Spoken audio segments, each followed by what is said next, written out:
I quote, "The only way to do great work is to love what you do." I unquote, Steve Jobs. The chief guest of today's program, Honorable Mr. Arvind Kumar, Center Head, TCS, Nagpur. Guest of honor, Dr. Pramod Padole, Director, VNIT, Nagpur. Keynote speaker, Dr. Magdalena Dudek, Professor, Faculty of Engineering and Fields, AGH University, Poland. Reverend Dr. Father Paul Chandran Kunel, Director of St. Vincent Pallotti College of Engineering Technology, Nagpur. Reverend Father Siju Jose, Financial Administrator.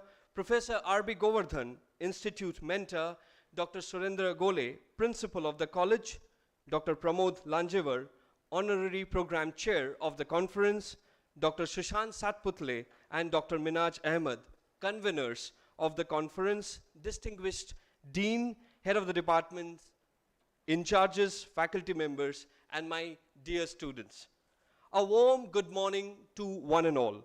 I, Professor Abronil Banerjee, welcome you all to this inauguration of International Conference on Technological Innovation and Application in Industry 4.0, Challenges and Way Ahead, ICTIA 2024. Welcome to a gathering where ideas converge, knowledge unfolds, and connection flourish. Today, we embark on a journey of learning and collaboration, guided by the beacon of wisdom and innovation. Let us ignite our minds and hearts as we delve into the realms of possibility together. We commence today's proceeding with lighting of the lamp, symbolizing the pursuit of knowledge and enlightenment. I invite Father Paul, Father Siju, Dr. Gole, Professor Govardhan, Dr. Lanjevar, Dr. Satputle and Dr. Minaj, chief guest and guest of honor, and also Mr. Manoj Devkate, a participant, to the stage for this auspicious ceremony.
Following the lighting of the lamp, we'll have a scripture reading and prayer. I invite Father Siju to lead us in this invocation.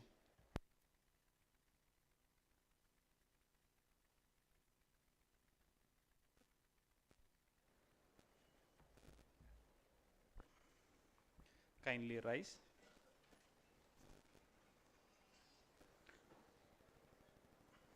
A reading from the Holy Scripture, Book of Proverbs. My son, if you heed my words and value my commands, with your ear attentive to wisdom and your heart obedient to understanding, if you call for perception and raise your voice for insight. If you seek it as silver and search it for more than any treasure, you will understand the fear of God and you will find the knowledge of God. For God gives wisdom, and from his mouth comes knowledge and insight. He reserves his help for the upright and is a shield for those who walk with integrity. He guards the ways of the just and protects the steps of his faithful.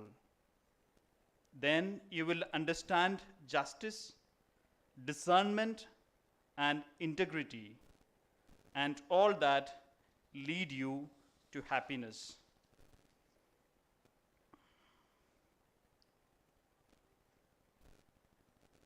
Good and living God, source of every grace and blessing, wisdom and knowledge, we give you thanks for this day and for the many gifts you have bestowed upon our institution. We bring your presence with us as we have gathered here for this international conference. We acknowledge your lordship over all that will be spoken, deliberated, and reflected upon this day. Give each of the participants your grace and wisdom to put forth their hard work and resourcefulness through this research program. Through our gifts of creativity, ideas, and uniqueness, may we enrich the society through scientific advancements and innovations. May we be led, guided, and inspired by your grace throughout the course of this day. Amen. Kindly be seated.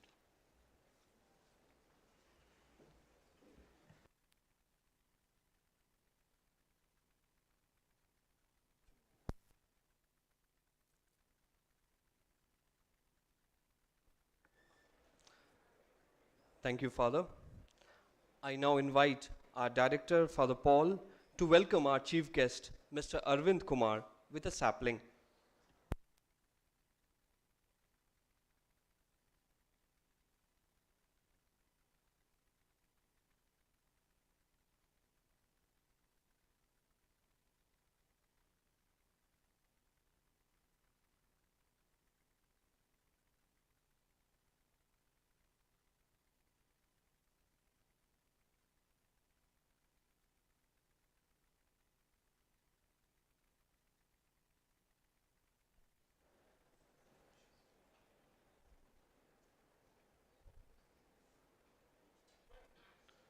Thank you, Father.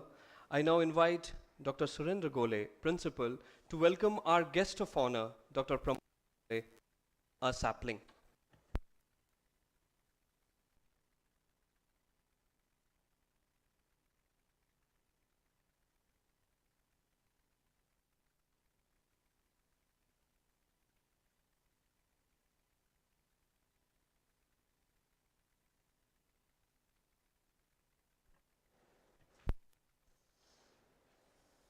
Thank you, sir. To provide an overview of today's conference, I invite Dr. Satputle, the convener, to deliver a brief introduction.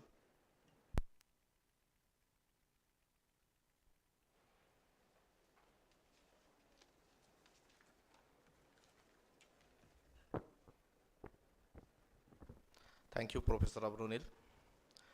So, good morning, esteemed delegates.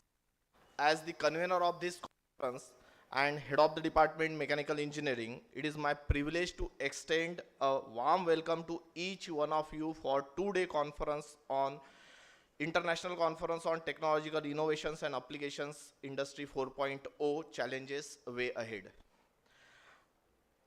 I am delighted to welcome our distinguished chief guest, Mr. Arvind Kumar, Center Head, TCS Nagpur, and our esteemed guest of honor, Dr. Pramod Padole, Director, VNIT Nagpur, for the inauguration function. I also extend heartily welcome to our keynote speaker for day one, Professor Magdalena Dudek from University of Science and Technology Poland, AGH University, and Dr. Dhananjay Jole, who will be the keynote speaker for day 2 from VNIT Nagpur. I also extend warm welcome to our respected dignitaries from SVPCET, Director Father Paul Chandrakunal, Financial Administrator Father Siju Jose, then Principal Dr. S.V. Gore, Institute Mentor Professor R.B. Govardhan, Honorary Chair of the Conference Dr. P.B. Lanjewar, then Convener Dr. Minaj Ahmed, Co-Conveners Dr. A.R. Bhende and Dr. V.C. Sontakki, and all other esteemed guests and delegates from other institutes.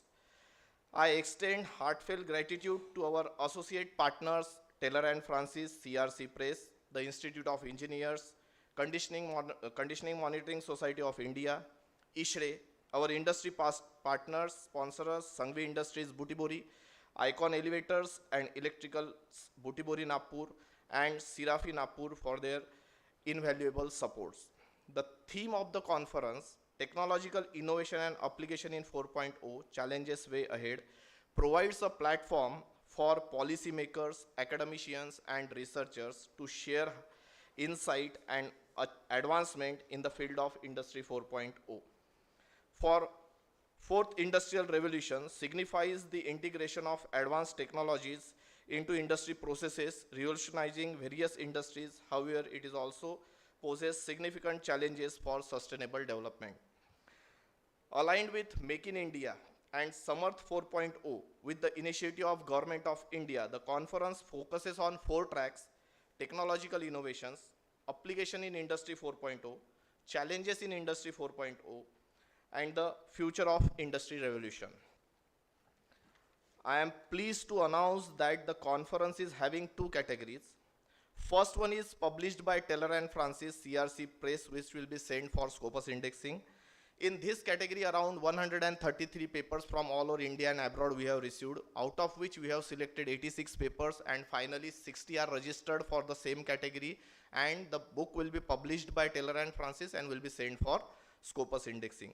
Second category we have opened up for the students of this region, in which around 205 research papers and technical papers which we have received, out of which 155 papers we have selected, and that will be presented in this conference. So in totality, in coming 2 days, in 20 different parallel sessions, around 215 papers will be presented. So I thank all the delegates and participants for this overwhelming response for the conference. And the students category papers will be published in the International Journal of Innovation in Engineering and Sciences, which will be recognized by Google Scholar. So I am also pleased to announce that every session will be guided by 2 session chair, ensuring diverse perspective and expertise. Each session will include 1 session chair from an esteemed institute or industry other than Paloti. We will select 1 outstanding technical/research paper per session, and all these best papers will be awarded in the validity function, which is scheduled tomorrow. I invite each one of you to seize the opportunities for learning and networking over next 2 days. May the knowledge exchange here be instrument in your future endeavors. Enjoy your stay in campus. Thank you. Have a nice day. Thank you.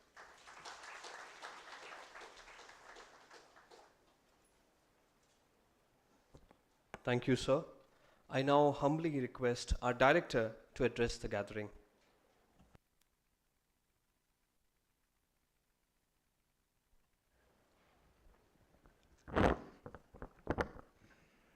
Our chief guest, Mr. Arvind Kumar, guest of honor, Dr. Pramod Padole, Principal Dr. Surendra Gole, members of the management, faculty members, the conveners, Dr. Sushant Satpudle and Minaz Ahmed and his team, their team, and all of you, professors, students, participants in this seminar, workshop rather. I'm extremely happy that this institution is organizing a very, very important event which has a bearing on the students, on the research scholars, the faculty members, and every participant. A research workshop is not an ordinary event we have seen from the presentation given by the convener, Dr. Sushant, the amount of work that went behind, the planning, the contacting, the persuasion, and asking people to present papers. I must also say that the theme that is chosen is extremely relevant. Technological innovations and applications in the fourth industrial revolution to which we are all witnesses. Technology is developing at a very, very fast pace, so much so that an ordinary mortals like us find it very, very difficult to catch up with the pace of development. And technological innovations, we know, come from technological research. Research is the key to every innovation and invention. A seminar or a workshop of this sort is focusing on creating the research capacities of the scholars and the students in particular. And that way, this offers an excellent forum for researchers to contribute their little mite and sharpen their research mindset. Developing a research mindset is extremely important. It's true, research is not everyone's cup of tea. We are by and large people who are active. We would like to move around, like to speak rather than sit down, reflect and act and reflect and come to some kind of research mindset. Well, this, whether we like it or not, this is part and parcel of our technical education. We cannot do away with that, at least in a minimal manner. Hence the relevance of a research workshop of this sort. And to preside over and to guide us in this Herculean task, we have two experts, Mr. Arvind Kumar from TCS, the center head to TCS Nagpur, and Professor Dr. Pramod Padole. And these are not new persons to us, very, very household names here in Nagpur and at the national level. Both of them equally competent in his own field. Humble, one is more humble than the other, ek se badkar ek, and extremely knowledgeable and absolutely available for doing good work everywhere, and particularly in our institute. I must say we are humbled by your great magnanimous presence among us, your benign presence, and we are looking forward to your guidance, which has always been there from the beginning of our institute. I wish every one of you, all the participants in particular, a wonderful time, and I'm very, very happy that Taylor and Francis and other publishers have come forward to publish these research papers, which will certainly be a great boost for those who have written the papers and have taken the trouble. That will certainly be an acknowledgement of your efforts. Thank you, and God bless you.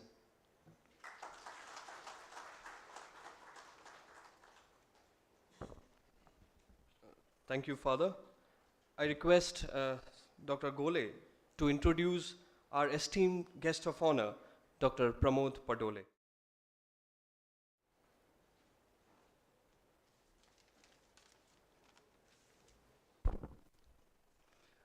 Good morning, all of you. Dignitaries of the dais, guest of honor, Dr. P.M. Padole. I am fortunate and privileged to introduce today's guest of honor, Dr. P.M. Padole. Dr. P.M. Padole is Director of VNIT Nagpur. He is renowned for his unwavering commitment to morals and ethics. Since joining VNIT in 1988, he has excelled in various administrative roles, leveraging his strategic vision to advance the Institute's long-term mission. With a background in mechanical engineering, including a bachelor's from VRC, now VNIT, and a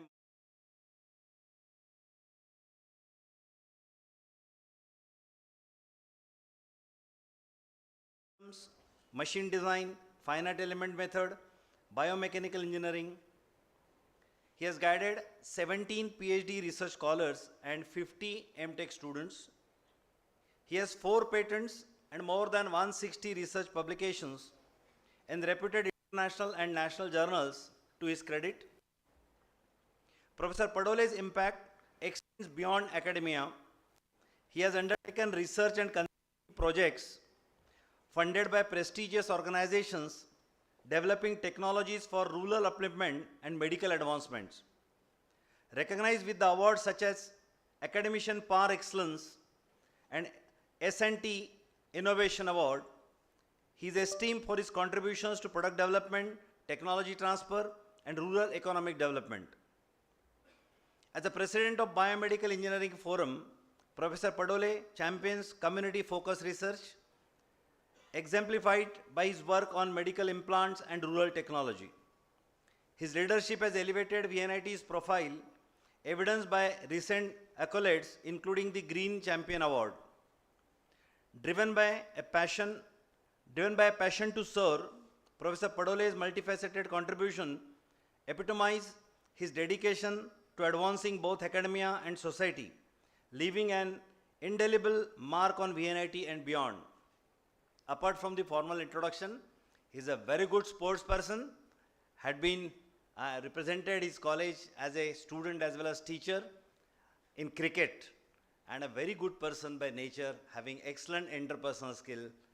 So this was the formal introduction of our guest of honor, Dr. P.M. Padole. Thank you.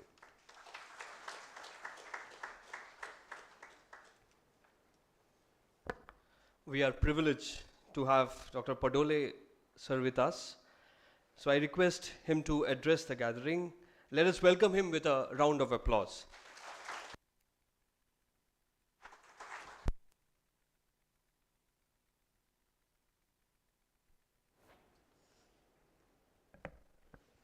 Thank you. Good morning to all of you.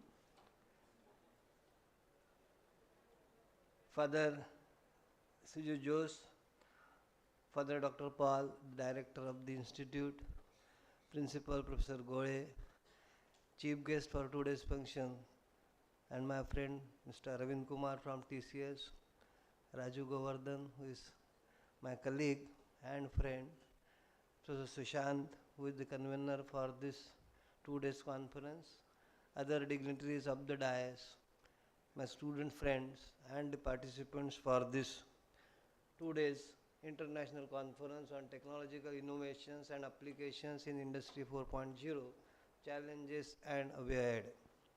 It's my pleasure to be here. I'm feeling honored that I'm here for this inauguration function as a guest of the honor. Professor Gore just gave my introduction, but he forgot, I suppose, that he is also a good friend of mine, and he is 1 year junior to me. He is 83 pass out and I am 82 pass out. And Professor Govardhan is 80 pass out. So we belongs to almost same generation, and it's because of their love and this thing I am here for this function. And let me at the outset admit that I am not the expert of this industry 4.0. This my areas of specializations are, as you said, that mechanisms, machine design, finite element, and biomechanics, and like that. Of course, those are the areas of specializations. I will not claim that I am expert in that, but I am surely not expert in the industry 4.0. That much I can tell. But as an engineer and as a mechanical engineer, we are all knows little bit about the industrial revolution, and we know that the first industrial revolution, it started way back somewhere in last decade of 18th century, and then industrial revolution 2, 3, 4, now we are going, and I suppose the whole aim of this revolution is to see that we are improving the quality of the product, their productivity, then we are reducing the drudgery of the persons, and those are the basic aim, I suppose. And finally, it should be the quality of the human being and the livelihood of the society. That should be the final aim of any revolutions, and that is what I suppose we are trying. But then, of course, we'll have to see whether we have really achieved this final target of improving the quality and the livelihood of the society. That is, Sarve pi sukhano santu, Sarve santu niramaya, or Vasudeva Kutumbikam. That has to be the final sort of a goal. So whether we are achieving that by this, that may be the point of debates, or we'll have to analyze all these things. Because finally, as engineers, our aim has to be that. Because in many of the forum you must have discussed, and we are all discussing about this advancement, and then we see that whether this advancement is really making us happy or not, because in the name of the advancement, we have been disturbing, we have been encouraging our Mother Earth, we are spoiling our water, then air and earth and everything, and then therefore we talk on the circular economy and the sustainable growth and those kind of things. So while discussing this Industry 4.0, we should also think of how we can make it more and more sustainable, and our final goal has to be Vasudeva Kutumbakam. So whether we are reaching to that we'll have to think, because otherwise, yes, there is a research, there is technological advancements are happening, but our final goal has to be that. So in that direction, we need to discuss and we need to analyze all the things. As far as the industry revolution is concerned, as I said that the first revolution is started somewhere in the last 2 decades of 18th century, and it was mainly because of the use of the steam power and steam engines, and that whole big steam engines, they used to sort of replace or help the human power to reduce their drudgery and those kind of things. And mainly they were used in cotton processing, in ginning and spinning and weaving and those kind of mills. Those were used, big engine, and then you have to supply it to the line shaft, and through line shaft the various machines. And that was also the age when the use of the steel and other metals, they started, and their foundries and small workshops, and somehow the whatever processes are done by a human one, those were little helped by the machines, and that is how they improved the productivity and reduced the drudgery. So that was, I think, the starting point. And the small assemblies and these things, everything, it was done at the same sort of a workshop. So that is how it started, and it continued almost for more than 30-40 years. And then came the second revolutions, where it was because of the advent of the electric motors. And because electric motors came, so we don't have a prime or big one, you can have small motors, and for every machines you can have a separate prime motor. So that is how it has changed.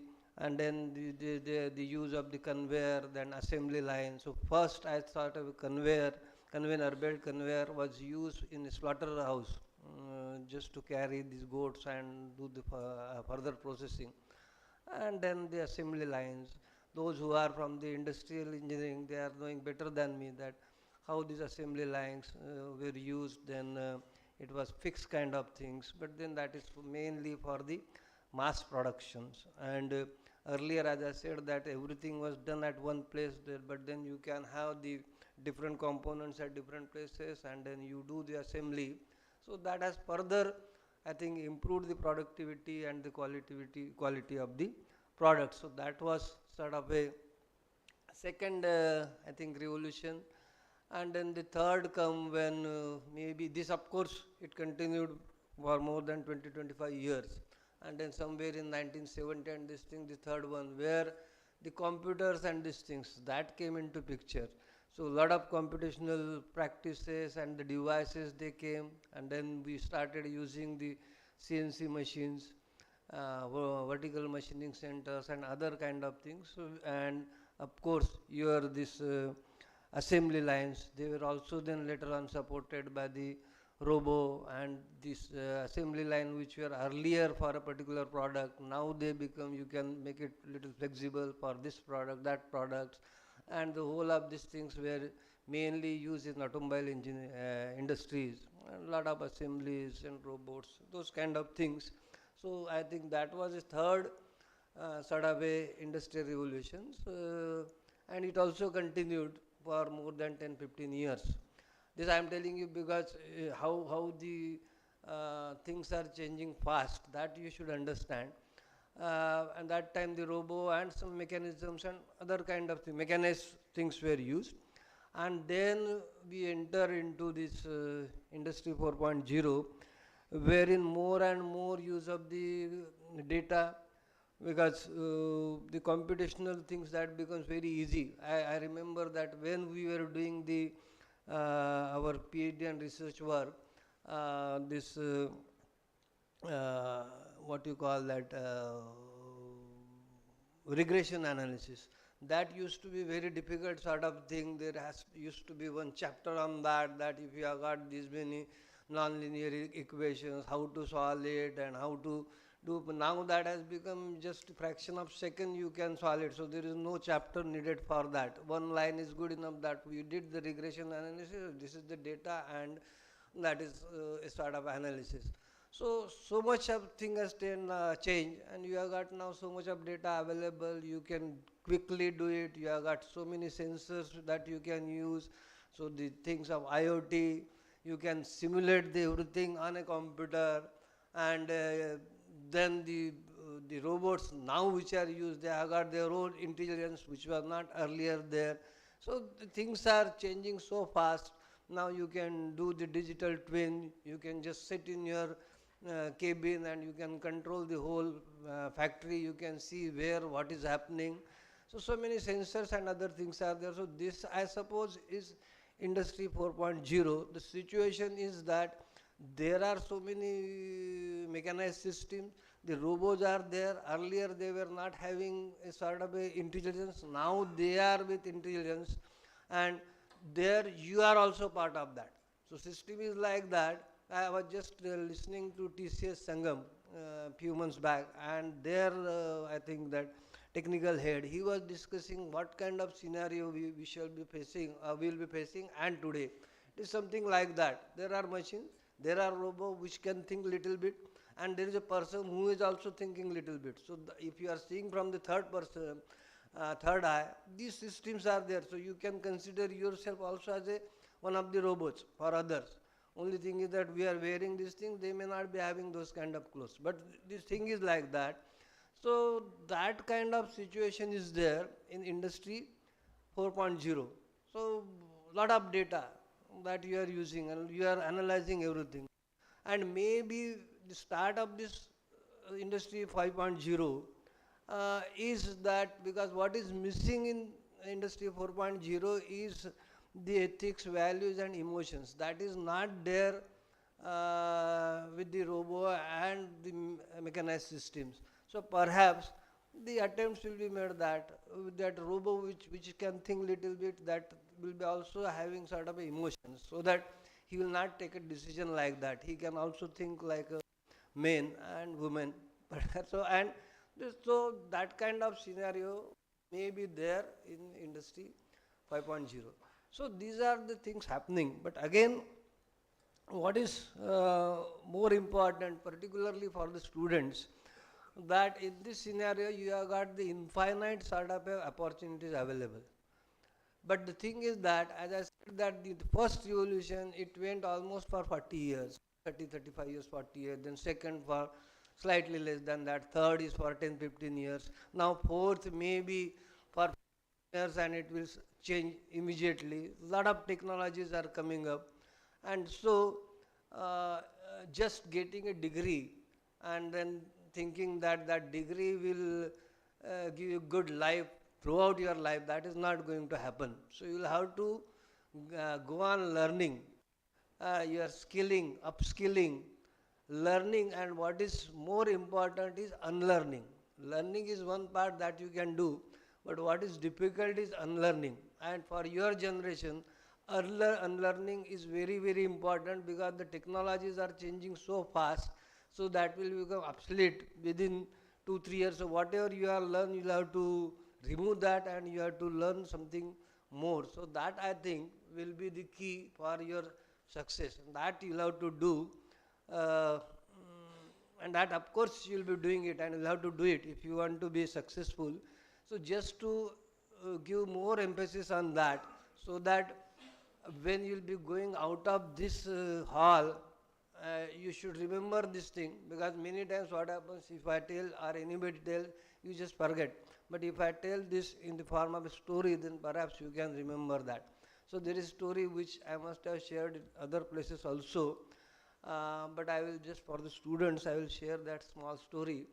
There was kingdom, in that kingdom there was a woodcutter who was very excellent woodcutter, very sincere, hard working, and the king came to know that that person is there, so he decided to appoint him as a head woodcutter sort of thing. So he joined the duties, and then in first 15 days he could cut about 100, more than 100 trees.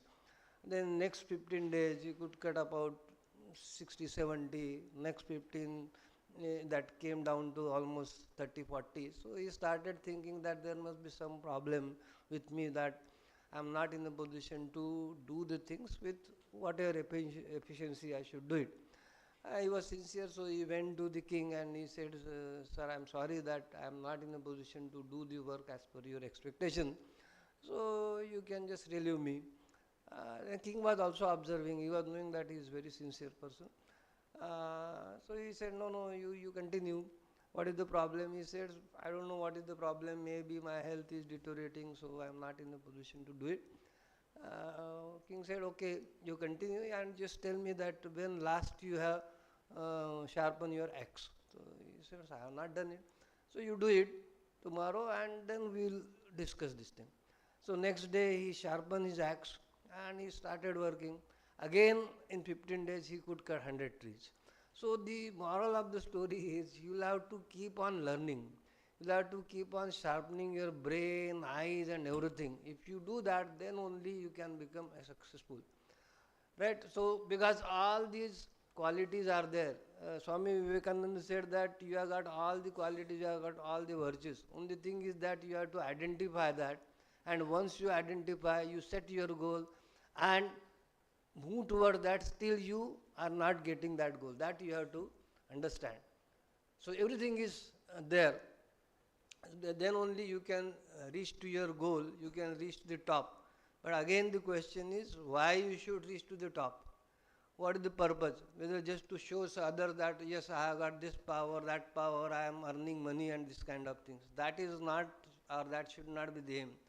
When you want to reach to the top, your purpose should be, you are in a position to see your colleagues and other people from the top, that what are their problems. So that problem, for seeing those problems, you should reach to the top. And once you see those problems, you should find out the solution. So that is, and engineer definition is that we are not problem creator, we are problem solver. So when you reach to the top, you have to see that you are helping your society, you are making the lives of the people better. So that should be the aim, not just reaching there and earning some monies and those kind of things. And while reaching to that top, again you have to also ensure, as I said, that in industry 5.0, it may be more is ethics and values and the emotions which are important. So there also, when you want to reach to the top, you have to also ensure that you are following the norms, you are following the ethics, you are following the values. There are rules and regulations. The rules and regulations are mainly to see that we are running our society smoothly.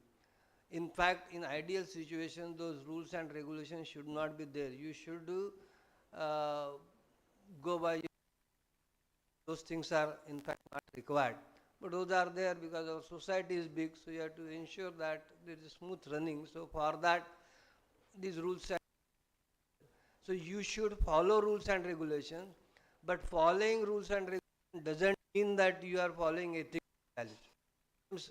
These legally it may be correct, but ethically and value wise it may not be correct. So you have to follow the values and ethics. So for that again I will tell you a small story and then I will end. The Swami Paramahamsa, the Guru of Swami Vivekananda, once he called all his disciples that okay, and they gathered and he said that I'll give you small work, can you do it? So they said yes, we will do it. So what is that? They said that he said that you have to just go to your home and you have to steal one bowl of rice. That is what you have to do. They said okay, that is very simple. But they said there is only one condition, you have to ensure that nobody is watching you when you are doing it. They said, okay, what is problem? So everybody went to home and next day all of them came with a bowl of rice. And only Swami Vivekananda, he came without that. So he asked him that what is the problem when all of your colleagues, they can come, they can do it. What is the problem with you? He said, sir, I also tried, but then you were having that rider that nobody should watch you while doing it. So who was watching? Is your father, mother? He said, no, no, they were not watching. But then I tried for whole night, but I could not do it. So who was watching? He said that my soul was watching. I myself was watching that I am doing this kind of thing, and therefore I could not do it. So this is how your ethics, values, and these things, those are more important. So just don't compromise your those things just to reach to the top. That is my suggestion, because all these technologies that this thing, whatever you are learning, as I said, it is for the Vasudhaiva Kutumbakam. It is only for that. Nothing more than that, because these technologies will come. But of course, as an engineer, you have to learn it, you have to do it, you have to do the research. But finally, your aim should be, your research should benefit your Mother Earth. So that is what I just want to share with you. As far as Industry 4.0 is concerned, I am happy to tell you that at VNIT we are having a Center of Excellence supported by Siemens in Industry 4.0, and I am happy that we are having MOU with your institute, and some of your faculty members and students, they have visited our Center of Excellence. We have got the state-of-the-art facilities there. 12 laboratories are there. 6 of them are software oriented and 6 hardware. All the things are there right from the stage of the concept to the making the prototype. Everything is there. We have got the 5-axis simultaneous machining center, the automation lab, all kinds of software, 3D printers, 3D scanner, all these things are there. So I will request Professor Raju and Sushant and you, if possible, you can take these participants also to VNIT. They can see the lab. I will request Professor Sheetal Chiddarwar, you can be in contact with her, and so that all these participants, they can also get the benefit of that. So with this, once again I thank Sushant. Sushant is my student. He has invited me here for this function and inauguration. Thank you very much.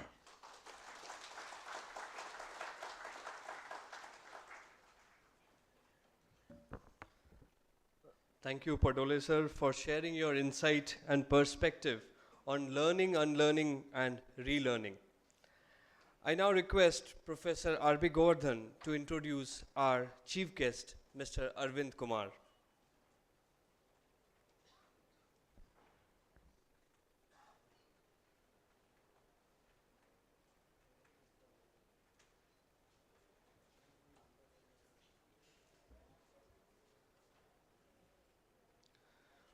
Good morning, all the delegates, dignitaries, participants, and dear students. In fact, before starting the formal introduction, I take this opportunity to acknowledge the contributions of Arvind Kumar sir as a TCS center head for the Nagpur and especially for our college. In fact, when 15 years back, the, the TCS started, I remember Arvind Kumar sir going to all the institutes, making all the efforts to get connected with the institutes. Whether the institute is a VNIT or whether the institute is Paloti or whether the institute is something else. He made all the efforts on his own. He established the contacts with each of the institute. That talks about his humbleness, and that's something which the humbleness only make people great. That is something the example Arvind Kumar sir is all about. He started with I think around 500, 1,000 people, and now almost 10,000 people are working with TCS. It's a matter of pride for Nagpur, in fact. But you will find that there is no advertisements about it. There are no big talks about it. It is something like a silent revolution which Arvind Kumar sir is doing in the city, for the youngsters especially. Apart from that, when I come to the institute side, like whenever we are having any issues with respect to the technical front, we have always taken the liberty to talk to Arvind Kumar sir, and Arvind Kumar sir is always yes. And if he's out of station for his professional assignments, he always made a point to keep the alternate arrangement. There's nothing like, no, I'm not there, that he will never end there. He will always say that, though I'm not there, but I'm going to make this provision. That is what, in true sense, he's a very big support. He's a very big support for us. Now, as far as Industry Revolution 4.0, I remember somewhere in 2017-18.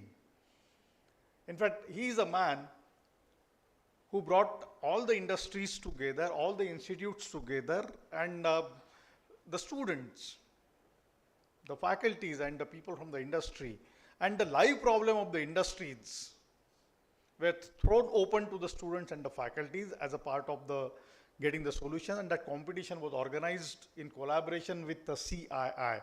And the motivator, the mentor, or whatever you want to say, it is because of Arvind Kumar sir only it happened, wherein the students, the faculties, and the people from the industry, like they literally 35 independent problems were there from the local industries here. It is not something, the problem is the global problem. No, local problems of various industries were identified, and the solutions were provided by the faculties and the students. That was a great exercise of industry. That was basically industrial, Internet of the Things, industrial IoT. That was a phrase Arvind Kumar sir had built up. So that is what his contribution as far as Industry 4.0 is concerned. And yes, now the time has moved quite a lot, where now we are talking about AI and quantum computing and all such things. So definitely his speech will be more enlightening on those domains. Now I am taking the second part of this formal introduction of Arvind Kumar sir. Arvind Kumar has been with the Tata Consultancy Services for the last 31 years. In the current role of Center Head of TCS Nagpur, he is responsible for the overall functions, including providing leadership for business growth, innovations, delivery, administration, and operations of TCS Nagpur. During his long association with TCS, Arvind has played multiple roles in technical, managerial, delivery, sales, and pre-sales functions, and interacted with industries from many countries like the USA, UK, Japan, South Africa, and the Middle East.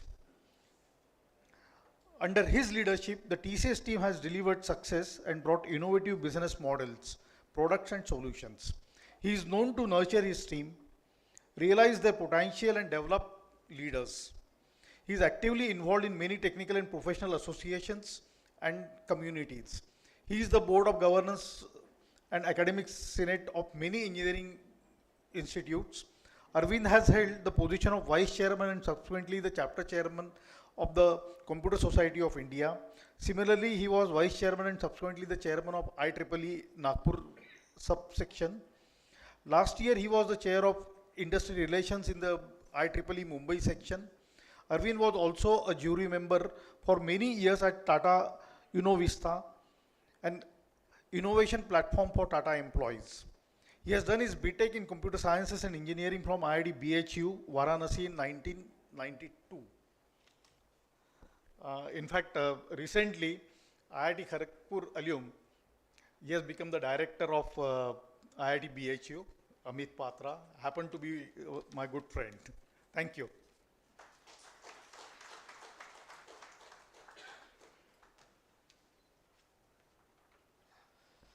Thank you, sir. Let's welcome Mr. Arvind Kumar to address the gathering with a round of applause.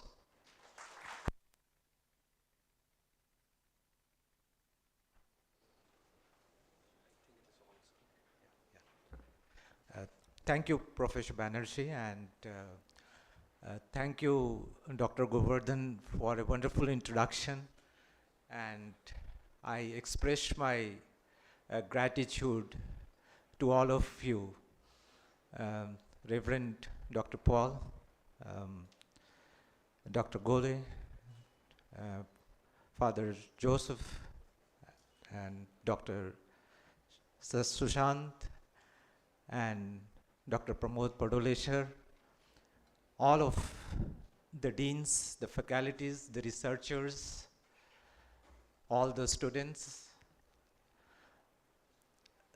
This is really humbling to see the topic and the workshop and the research being organized by the Department of Mechanical Engineering. Why I'm saying that, I'm really happy that to see it is being organized by Department of Mechanical Engineering. That shows the maturity of the topic itself, the Industry 4.0, and as well as of the institute who is organizing it. Because if you just look at the overall theme, the Industry 4.0 is all about collaboration. The overall theme is all about the human and computer interface. The overall theme is all about being sensitive to whatever different type of industries, different elements which is operating in this society. And that is what is all Industry 4.0 is. If you have to solve a particular problem, are you being sensitive? Are you developing the context?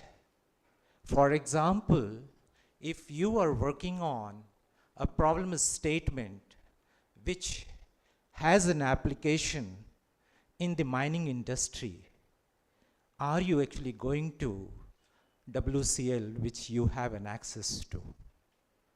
Are you really actually going and interacting with the people, the technicians, the engineers, and the workers in the WCL mines? If, for example, if you are interested in the food industry, are you sensitive to the spouses or you yourself who are operating in the kitchen? As well as the food industry which is operating in the Butiburi and Higna. You have Dinshaw and many other industry which is there. If you are fancy about the automotive as an industry, right? A lot of electrical, mechanical, electronics, these engineers work on the automotive industry, whether it is an automotive industry maybe in the farm sector or actually creating a fancy cars of Jaguar Land Rover or Volkswagen and all of those. Are you sensitive towards that? Are you going and visiting those industry? That is extremely important. That is what is the beginning of your thought process of the Industry 4.0. Because without context, whatever the formula, whatever the research papers, whatever the innovative ideas that you're working, that may still remain theoretical, right? Industry 4.0 is all about being contextual.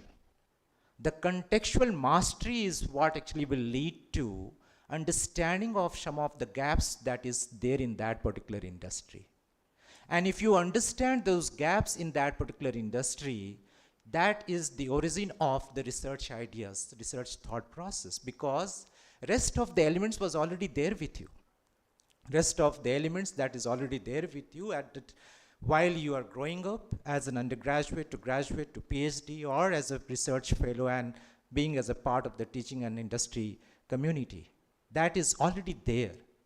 What is missing and what the new education policy also advocates is that can you come closer?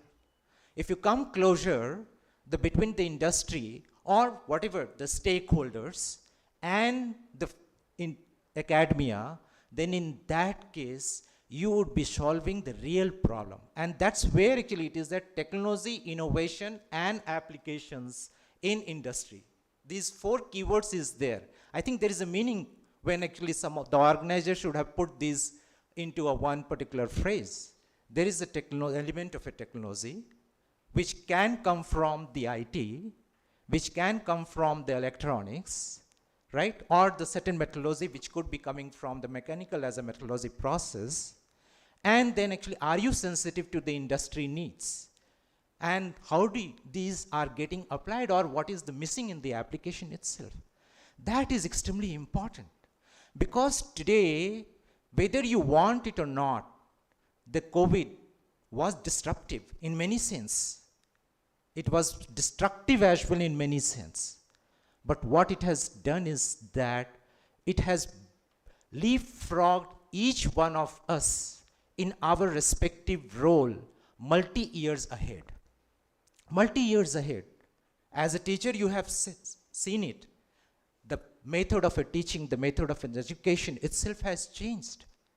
As a doctors, people have seen a lot of things can be done remotely. Whether you go for the LASIK surgery, eye surgery, and many other surgeries, doctors are sitting there to understand that, yes, this machine is working appropriately or not, right? That is there. So if you just look at from the perspective of Industry 4.0, where the elements of a technology like cloud is there, where the elements of a technology like IoT is there, where the elements of a technology like web responsive technology is there, all of those are already there in your life, right? This device that you are carrying, this device is a lot of things. Inadvertently, it is there with you. Lot of sensors, the IoT devices, you are really actually there together. Dr. Padole said that whether the machines and human are coming together, it is already there. It is there 24/7. I always advocate that at least for the 9 to 10 hours you keep it away, right? So those are already there with you.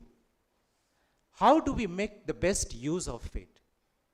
Those are already there. Cloud is already there in each and every tool that you are using. Even for example, you use a simple tool like Webex or Microsoft Teams or Zoom and all of those, cloud is already there, and that is what is connecting the people across the globe. Today you do not have a problem actually sourcing the expertise from different locations. One of the chief guests of this today's session is also probably joining from Poland, right? So that is also there. Earlier it was not so possible. We used to have those hesitations. How can I call those experts from outside? Today you do not have an hesitation because the technology is already there. So what we have to do today is that it is not just about an automation. It is all about developing the context which can come by closure to the people or the stakeholder or industry or the machines which is there at your disposal or at the disposal of the area where the problem definition is. The problem definition could be from the perspective of poverty. The problem definition could be from the sustainability or environment. The problem definition could be with respect to the productivity and the efficiency. The problem definition could be from the perspective of how we can make the life better of self and as well as to the others. This is a wider problem definitions that could be there. But are you being sensitive? And for you to be sensitive, are you actually coming closer to those problem definition? That is where you will actually see a lot of innovations that will come. Dr. Govardhan was mentioning about Industry Next 4.0 that I organized at that point of a time. The people were not thinking very actively on the Industry 4.0. And the people were coming that when I used to interact with the academia and as well as the students and the industry used to say that the talent is not there in the Vidarbha region. And when I used to come because of my own interest, when I used to interact with the academia, I used to say so many talents is available. Somewhere there is a gap. There is a gap, there is a perception. And then how can we bridge it? These are the same students, the same talent, when they go to Pune, then Pune has an abundance of talent. When the same set of students, when they go to Mumbai, Mumbai has an abundance of talents. These are the talents who are making Bangalore, Bangalore. These are the talents making Hyderabad, Hyderabad, or Pune as a Pune and Mumbai as a Mumbai. Why can't we give an importance to this particular talent? With that particular thought process, we conceptualized under the banner of CII, which is a Confederation of Indian Industry, that yes, can we bring the people together? And that's where the theme was Industry Next 4.0. I'll just tell you what we did. We called one particular startup in Nagpur and asked him whether you would be a part of the chief partner for this particular initiative. And what do you need to do? You need to go to the various industry which is there in Higna, in Butiburi, in Kalmana, in Katol, all in and around Bhandara and all of those places. You go there, and these are the list of industry which I have come to know just by Googling. Can you go to Mahindra and Mahindra? Can you go to Ashok Leyland? Can you go to Dinshaw? Can you go to WCL? Can you go to all of those? There varies a lot of industry which is there. And collect the use case, collect the problem statement. The real problem statement by talking to the department heads, not just by talking to the head of that particular organization.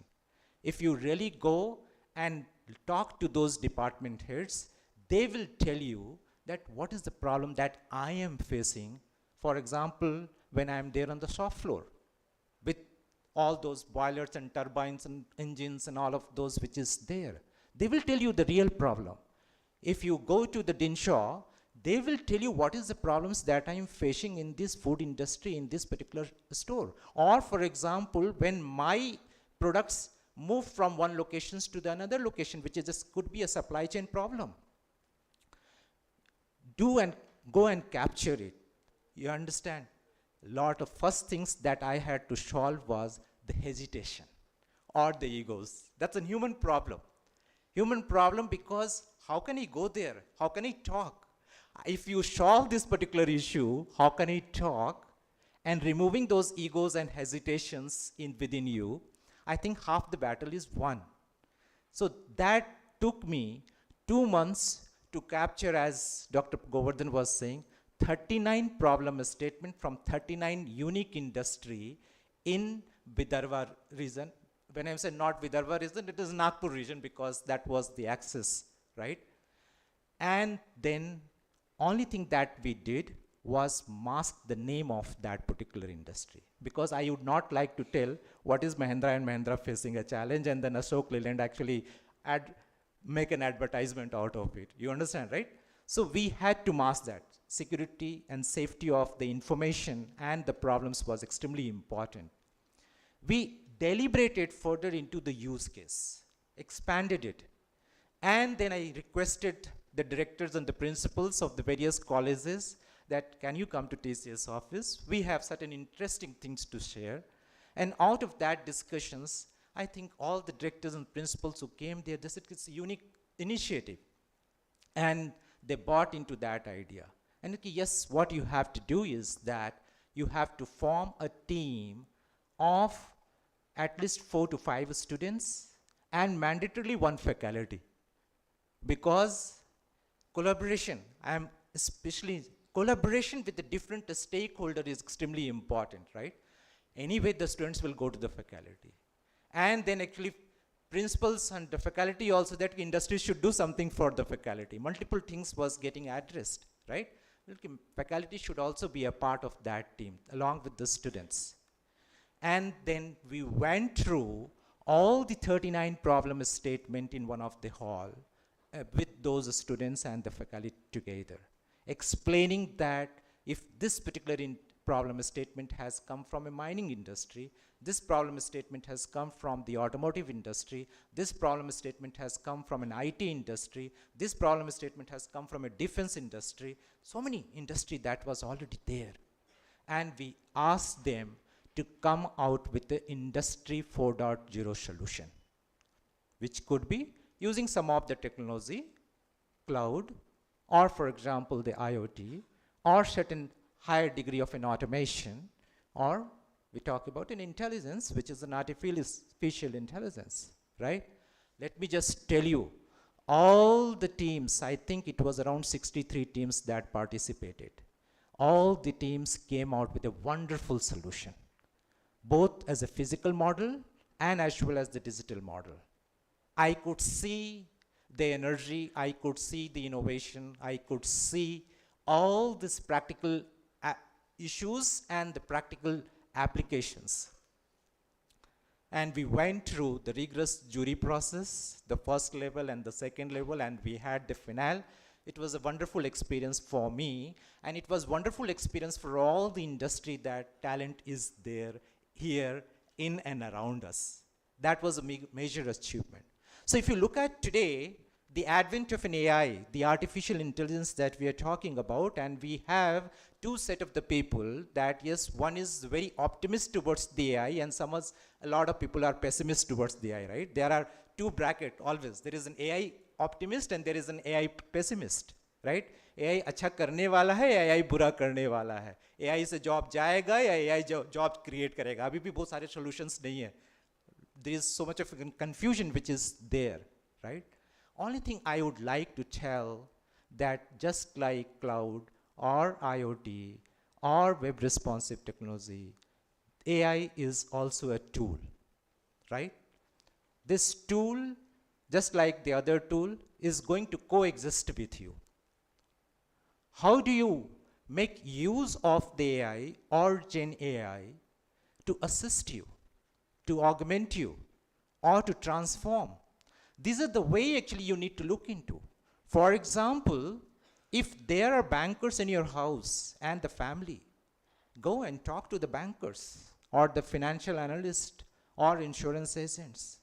If they are from the BFSI, go and talk to them and try understanding that, yes, how can some of the problems can be solved, whether in an assist mode or augmentation mode or a transformation mode for those banking, financial services and insurance.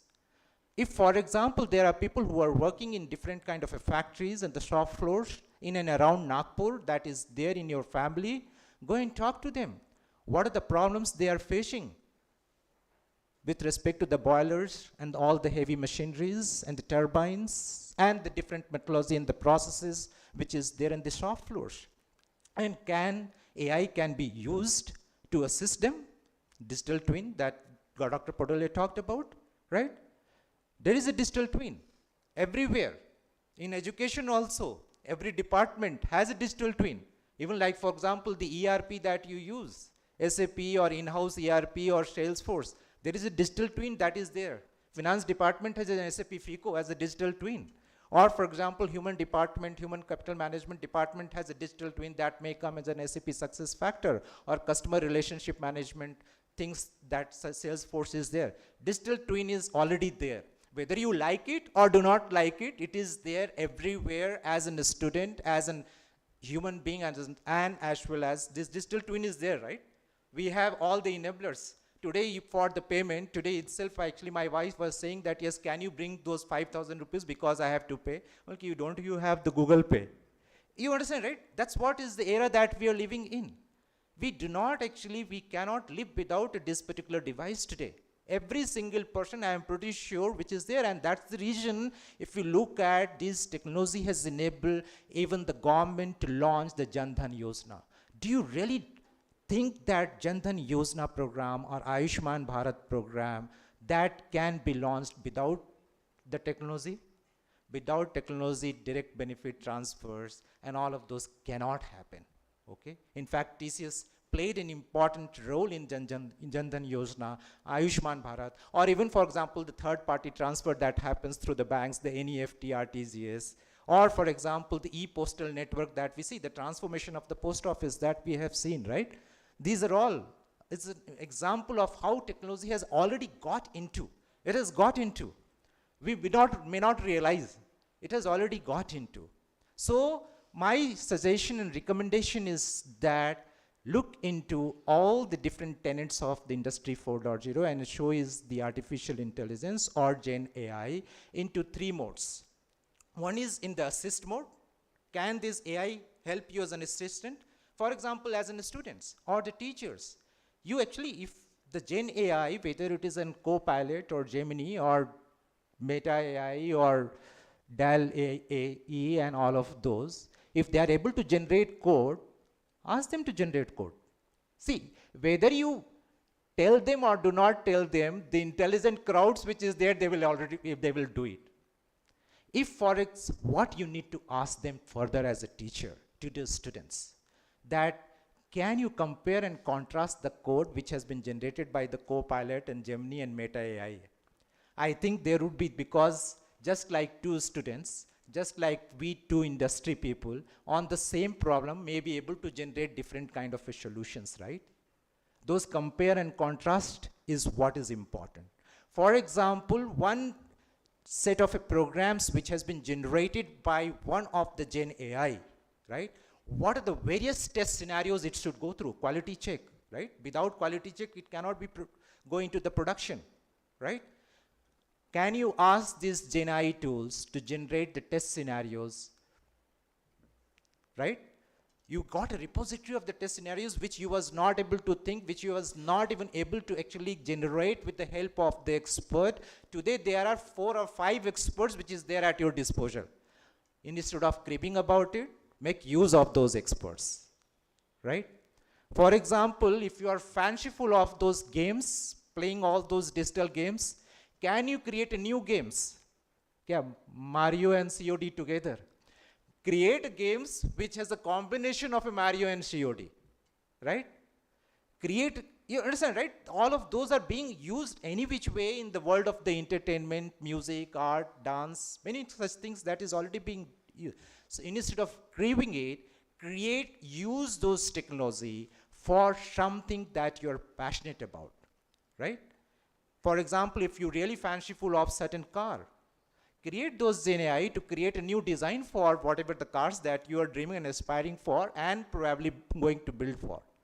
Think from that point of view.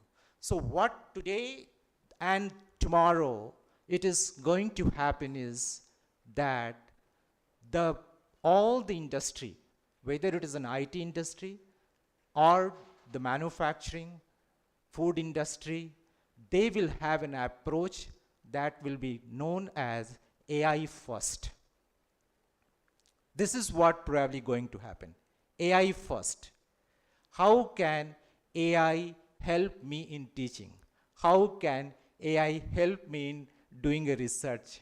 How can AI help me in generating a patent? How can AI help me to generate a new ideas? Or how can AI help me to synthesize 5 ideas together to generate a new ideas, white spaces? Let's not think that AI is bad.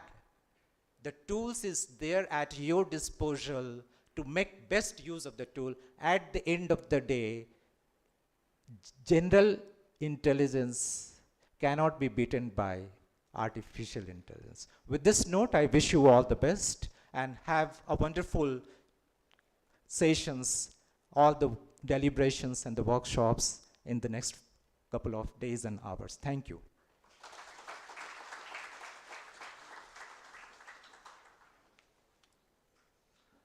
Thank you, sir, for your valuable thoughts.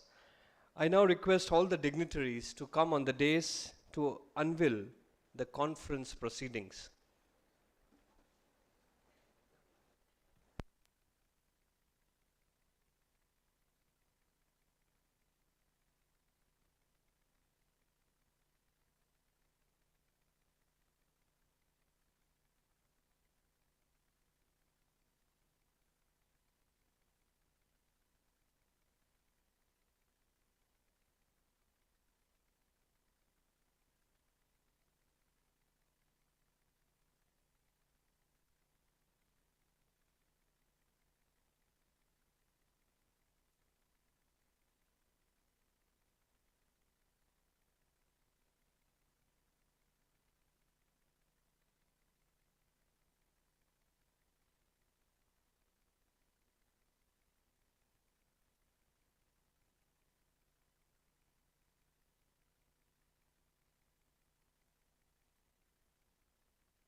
Thank you, dignitaries. I request Professor Govardhan to felicitate Chief Guest Mr. Arvind Kumar with a memento and a small token of love.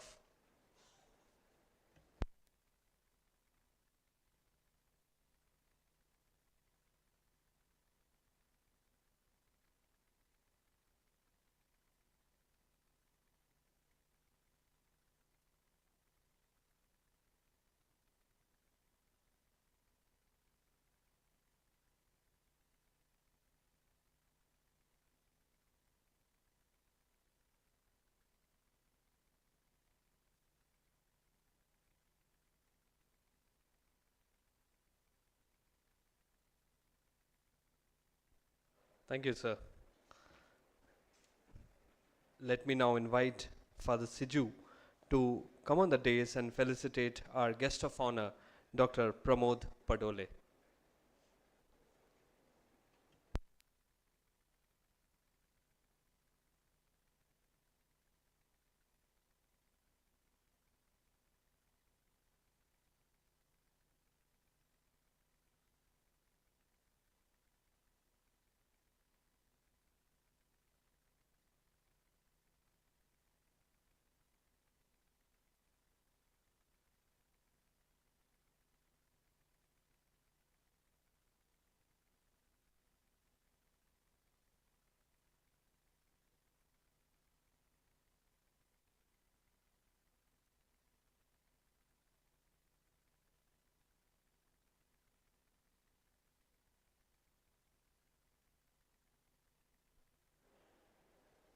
Thank you, Father. I now request Dr. Minaj Ahmed, convener of the conference, to deliver the word of thanks.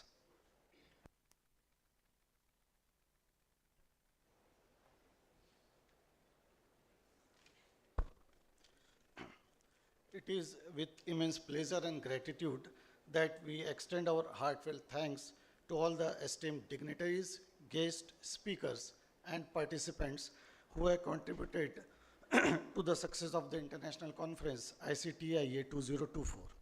We are honored to have had Mr. Arvind Kumar, Center Head, TCS Nagpur, as our chief guest, and Dr. Pramod Padode, Director, VNIT Nagpur, as our guest of honor. Their presence and insights have added immense value to our event. We express our deepest appreciation to our both keynote speakers, Professor Magdalena Dudek and Dr. Dhananjay Jhole.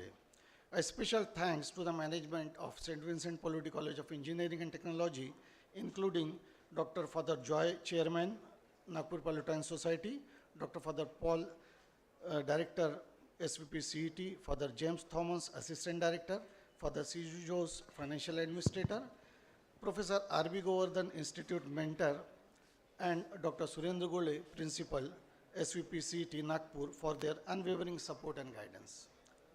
We also extend our gratitude to the ICTI National and International Advisory Board members, conveners, co-conveners, committee members, head of the department, deans, in charges for their effort in organizing this conference.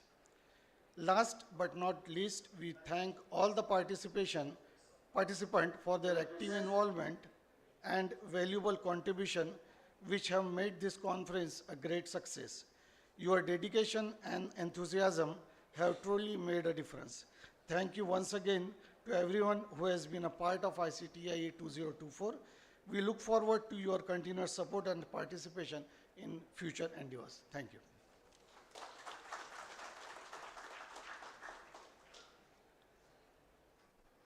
So thank you, Vinod sir. So the next segment is the keynote address.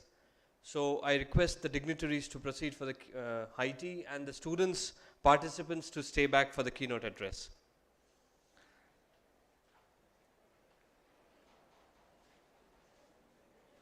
Let me now invite Dr. Pramod Lanjevar, Principal Convener, to introduce the keynote speaker.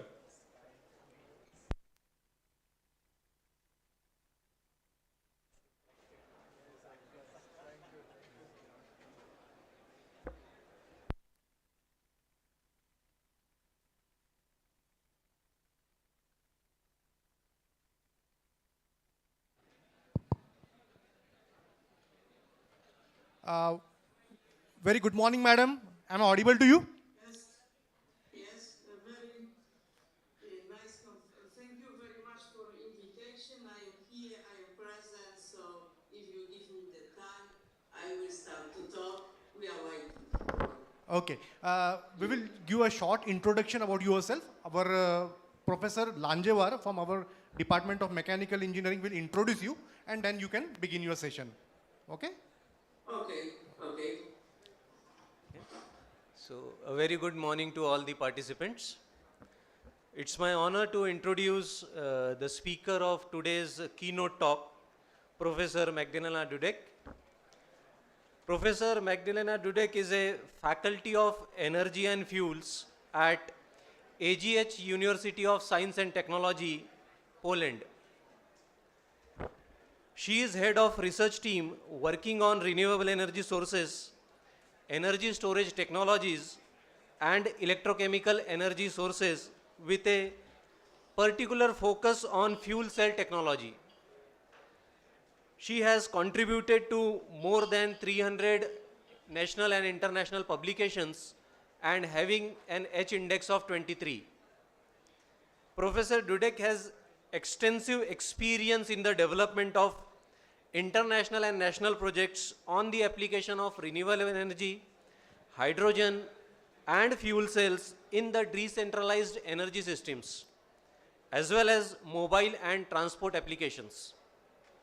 Some of her innovative projects in the field of fuel cell applications include development, design, and implementation of hybrid energy sources for a drone, a motor glider, and an electric car. She is currently leading a project to develop an off-grid energy system based on renewable energy to be integrated with a hydrogen storage method and used in combined heat and power production units, that is CHP. She is a renowned academician and regularly delivers lectures on energy efficiency, hydrogen technologies, fuel cells, energy conversion systems, energy storage and renewable energy technologies. So, once again, I welcome Professor Dudek for her keynote address. Thank you.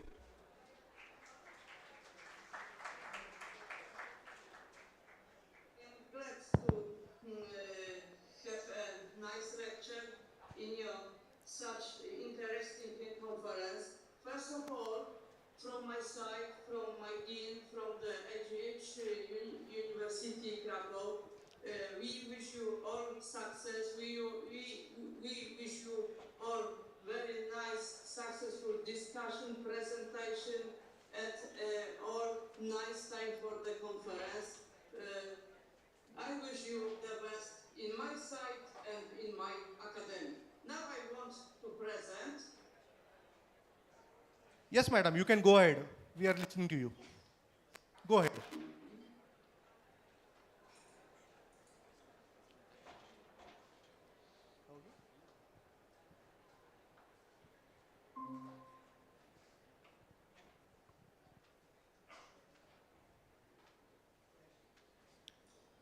I have such question. It is visible for all. Yes, You are listening. yes, your voice is audible and clear, and your presentation is also visible, madam. Okay. Dear Chairman, dear guest, today I want to talk a few words about the possibility of integration of the renewable energy with hydrogen and possibility in use in the industry. Now we are talking about the evolution of the industry. We are talking about the citizenation, automatization, about artificial intelligence. Now we also can we talk about the energy. Energy is very important for our life, for our sector, and different area. Now I want to say a few words about the innovation of the energy. Now, so the work in the energy transition. First of all, we want to find new sources of energy which will be helpful for our environment, will be friendly for ecological, but has also efficiency. Of course, they should have a high efficiency, but we have the problem. We use fossil fuels, oil, natural gas, coal, but we have one side the limited sources of the fossil fuels, but we have problem with CO2 emission. We have problem with the sending the many contamination in the environment, in our life. So we want first thinking about efficiency improvement for the big scale, low scale, and seeking new solution. For instance, introduction, application, more and more new suitable technology as nuclear power, biomass, solar, and white energy. But we have also problem in the transport. Yeah, we have the people number growth in the world, so we need more car, more transportation, but we also using traditional fuels based on benzene, diesel, so they also impact on the world. Industry. So we are talking about many innovation materials, many innovation technology in the industry, but all technology need energy. We have special technology, we need evolution. For instance, ceramic industry, steel industry, etc., etc. Now, today will be focused for the another important problem: buildings. Buildings, home, flats, house. It is our life. So we need also transformation. Why they need transformation?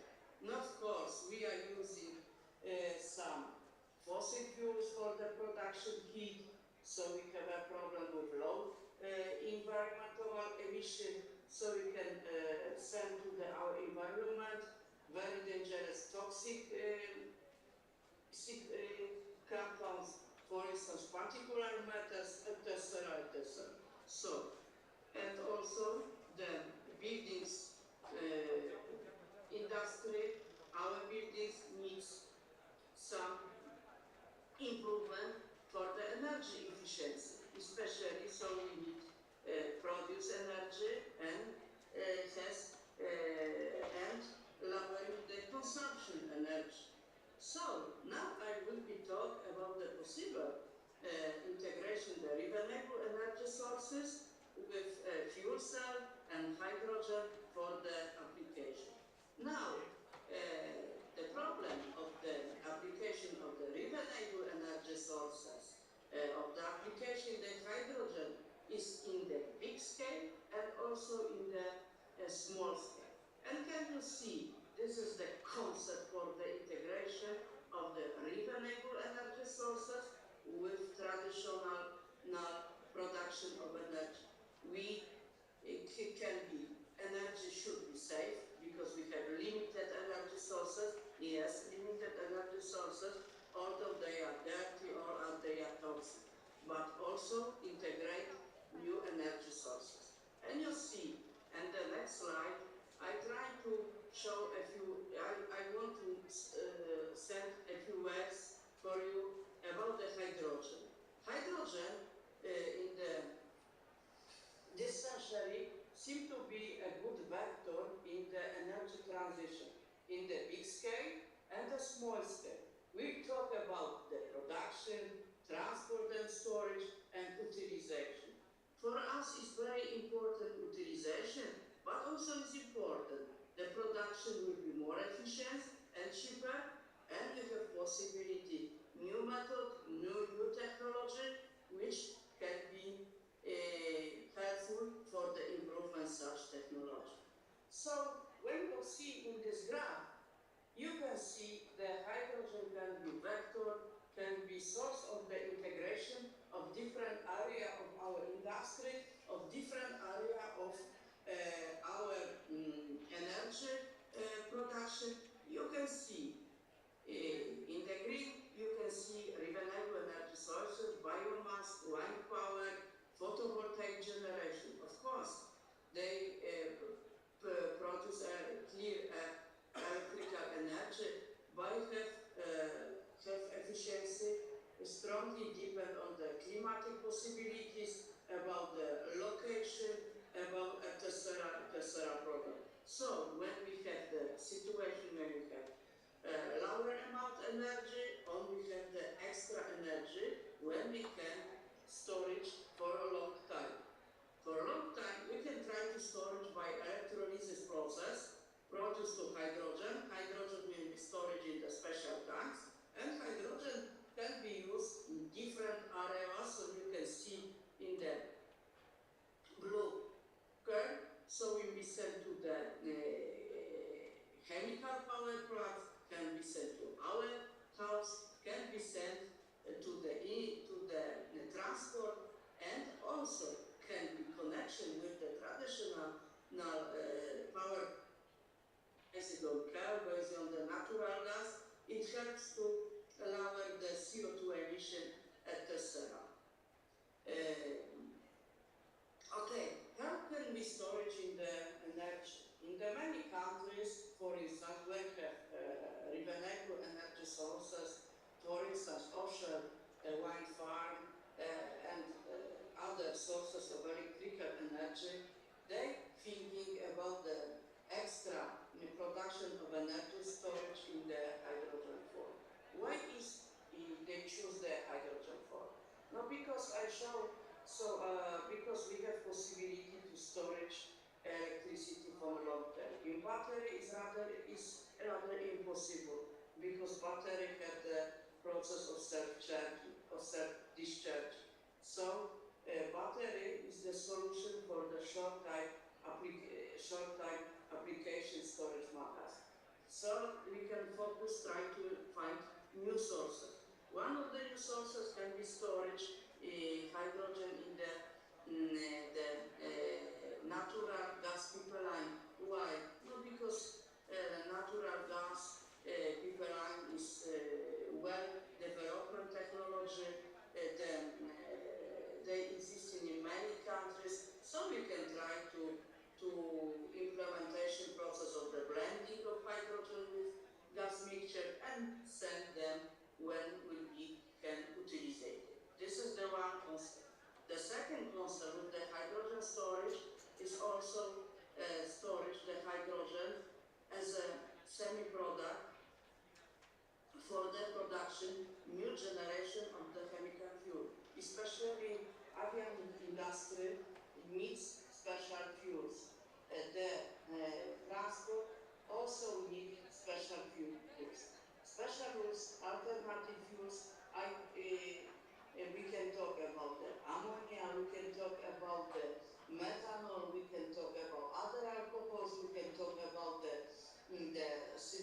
energy transformation, hydrogen production from green energy, and use hydrogen and semi-product for the production of ammonia.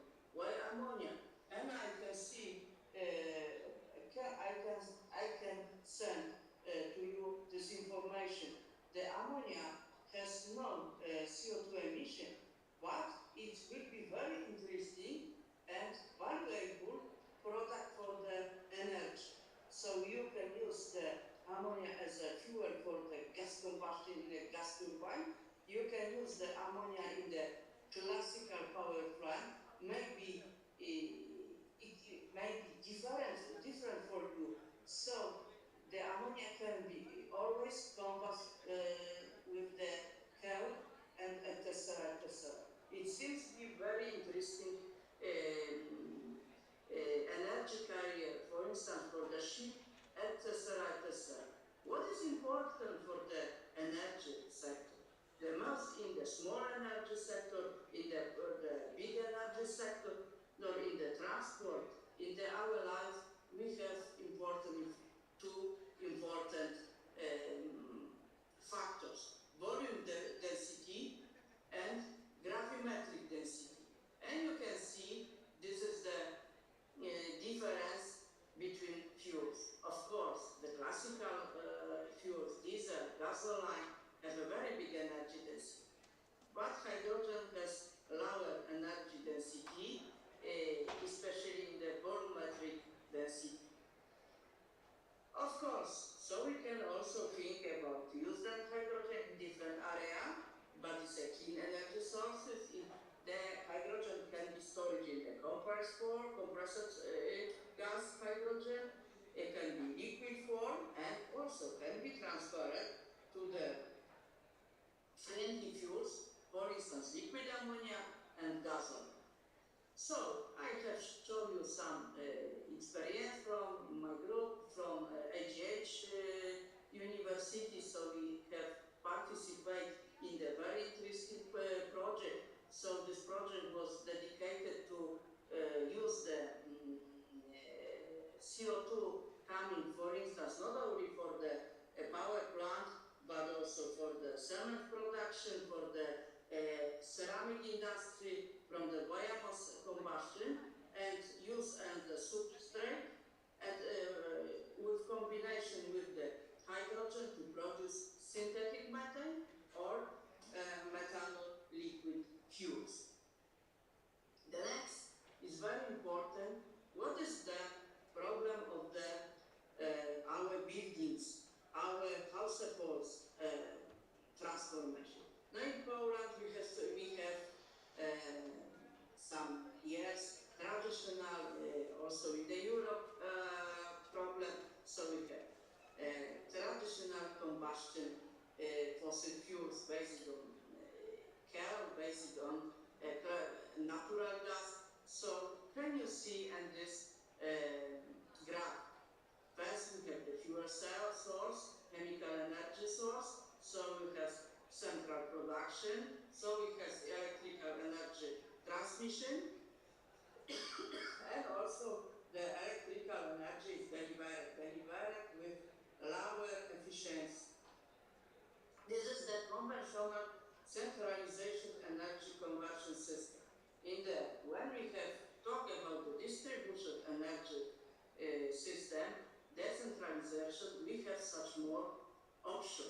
Of course, we can also have the different chemical fuels, so we can try to integrate them. Combined heat and power production. What does it mean? We can produce electrical energy, heat, and also in the next future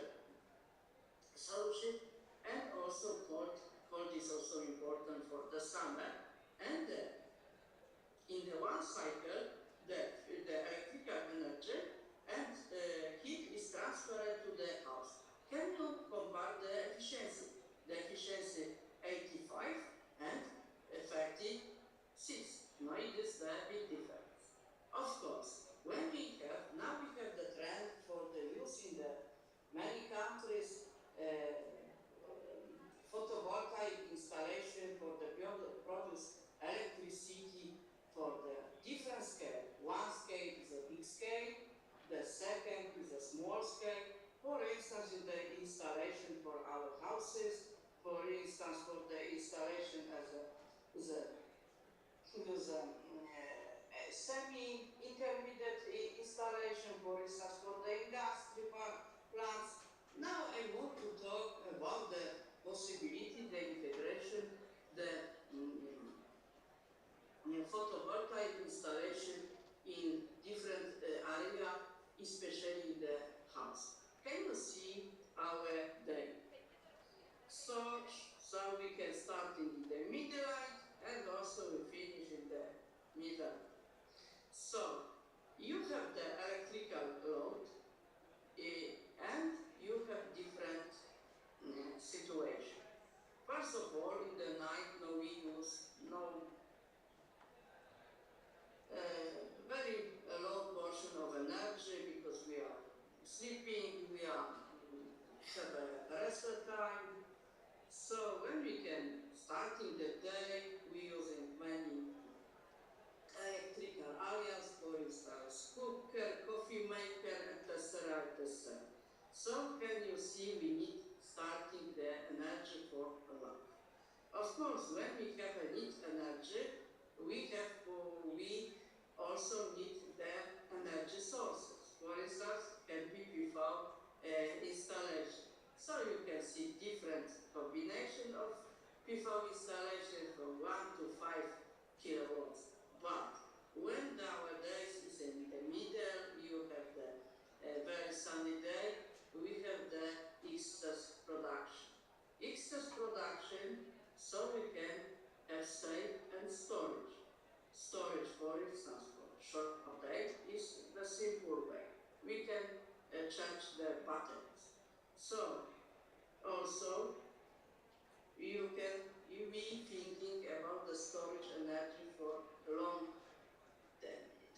Is a more complicated situation. Oh, you have the here, the graph. You have also analysis of PV installation, so you can see the energy electrical production from January to December, so on the whole year. Especially, you know, very good information, so you have the possibility to produce a large amount of energy in the sunny month, in the holidays month, and we need also, and we have the drawbacks in the energy, so we need energy for the winter months, and also in the spring, and also in the autumn. So we need the method which allow us the harvest the solar energy and use them for the long-term storage. Yeah. So we have the one concept. One concept will be the seasonal energy storage. Now of them, the hydrogen seems to be a good option for the seasonal energy storage. We can call them as the energy carrier, but also there's also be method for the energy storage. You have the difference. You have short energy storage when we're using the battery, so we have the charge controller, so we can distribute the energy from the photovoltaic installation to the battery. You can control to the charging and discharging process. This is a special battery management system, etc., etc. And now we can also use the solar battery for the transfer to the inverter because we need the IC current, and this is the simple way for the This is the way for the storage for the short term. But in case we can meet the storage hydrogen in long term, we need the electrolysis. The electrolyzer will be supplied by electrical energy, which is production in the excess from the energy, and hydrogen will be storage and using for the fuel cell. Also, I also some concept of different European companies. Of course, in the first slides, I also mentioned about the possibility to use alternative fuels. The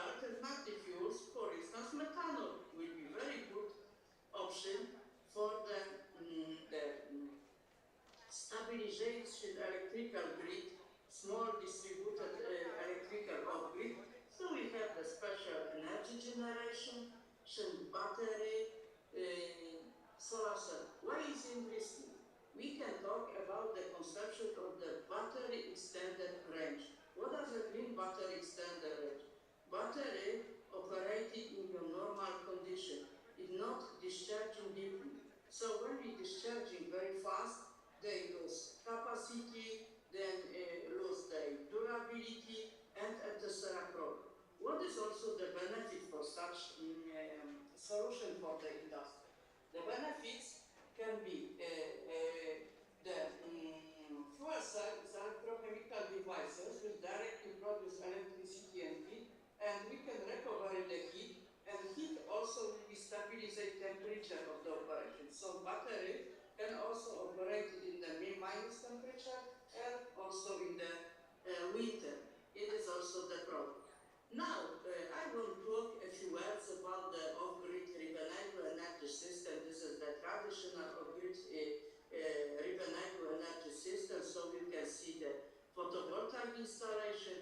So you have the short-term battery magazine. So you have the special solar controllers, and you can supply the electrical energy. Of course, the DC IC converter help us to supply IC current for our house. You have the information, for instance, about the energy we need per year. Of course, it depends on the country, it depends on the building technology, etc., etc. The second, of course, we have also batteries. So we can also thinking about the integration of the different electrochemical sources for the production, for the storage energy, for the supplying them in the different industrial area. Of course, we have the battery, but also we can also integrate the battery with the supercapacitors. Yes, we have the special DC-DC converter, so can allow to optimize the voltage relation, but supercapacitors is the source of the power, because it is a device which allows us to supply very fast power battery rather than energy source. So you have the some concept of the house, so we can operate it with the renewable energy, so we can also have possibility to have own charger for the electrical car, etc., etc. Now the trend is the option for the using the photovoltaic installation integration with the wind turbine. Now I want to send the new option, so we can try to integrate the hydrogen and fuel cell for the electricity and heat production. Of course, we have no the revolution. We have possibility to integrate additional electrochemical devices. You have classical photovoltaic installation, you have inverter, you have possibility to produce electrolyzer, and here you have the water tank. Of course, now is a tradition, so we can use tap water and tank water as a source. Next, we have a system for the purification water, but now is the also concept we can use the wastewater, for instance, from different industrial processing, for instance, for the cooling processing, for the food processing, fluid processing. So I have experienced this water after the small purification will be good for the supplying electrolyzer. And what is the electrolyzer do? Electrolyzer produce electricity, so we can store it in the low pressure, and also we can store it in the high pressure. So I will talk about two options. And we have also the possibility to use the waste oxygen. Now, the problem now is for the utilization of oxygen, because oxygen now all producer want, all people want, so will be in the purity for the medical application. It's not this purity. It can be used for the different chemical processes, technical in different area. From now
with the industrial partner. You have some visualization.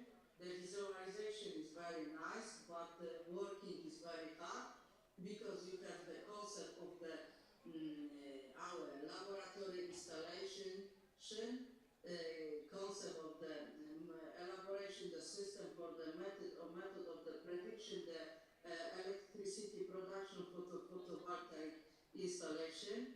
So we have also the concept of when we also in the for the investigation have the hybrid renewable energy sources, for instance integration with the the wind turbine, and also for the PV installation, the power installation about 6 kilowatts. So we can have the monitoring the energy production from the sun. We have information about the production of electricity from photovoltaic panel. You have a very short the graph, so you can see also the possible energy production by electrolyzer. You have the electrolyzer. Electrolyzer is very nice. You can see our installation, you can see our electrolyzer, and you can see our result. So what is important when we need electricity? We have stable electricity delivery for the electrolyzers. We use the electricity and we use the accumulator. So you have the graph of the production. This is also our concept, our solution. This is the elaborating the hydrogen concept of the system in the composite bottles. So we are, my friend Andrzej, to monitoring temperature of the composite bottle. And the next, when we have produced hydrogen from the electrolyzer, now we have low pressure. So we also have the second task, the elaborate the efficient method for the hydrogen storage. Is such the elaboration method. I think the pneumatic gas booster seem be a good solution. This is our concept. This is our solution. So we receive some hours for the more.